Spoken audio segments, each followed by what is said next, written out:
పిఠాపురం పట్టణంలో ఆర్ఆర్బీహెచ్ఆర్ government junior college ground ఎదురుగా ఉన్న ఒక ప్రైవేట్ ఫంక్షన్ హాల్ వల్ల చుట్టుప్రక్కల ప్రాంత ప్రజలు తీవ్ర ఇబ్బందులు ఎదుర్కొంటున్నారని, ఆ ఫంక్షన్ హాల్ నిర్వాహకులపై చర్యలు తీసుకోవాలని BRC charitable trust chairman Bongarala Ravi Chandra అధికారులకు విజ్ఞప్తి చేశారు.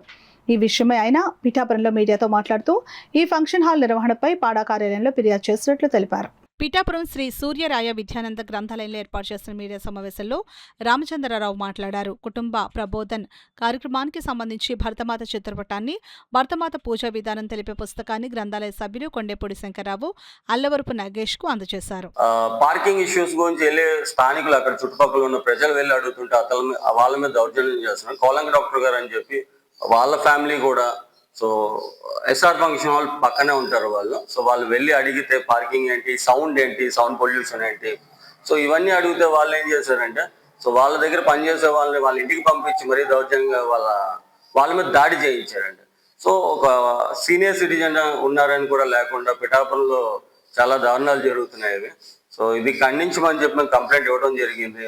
సో ఎఫ్ఐఆర్ కూడా రిజిస్టర్ అయ్యింది. సో వీళ్ళు దాదాపు 2013 నుంచి ఇప్పుడు దాకా ఫైట్ చేస్తానే ఉన్నారండి. సో ఇప్పుడు దాకా ఎందుకు ఎవరు ఏం పట్టించుకోవట్లేదు అనేది కూడా అర్థం కావట్లేదు. వాళ్ళు మొన్న రీసెంట్గా వచ్చి నాకు ఇలా జరుగుతుంది మేము పడా ఆఫీస్లో నిన్న కంప్లైంట్ ఇవ్వడం కూడా జరిగింది. సో దానికి CC2 డిప్యూటీ సీఎం గారికి కూడా, పవన్ కళ్యాణ్ గారికి కూడా మేము పంపడం జరిగిందండి. సో దీన్ని మీరు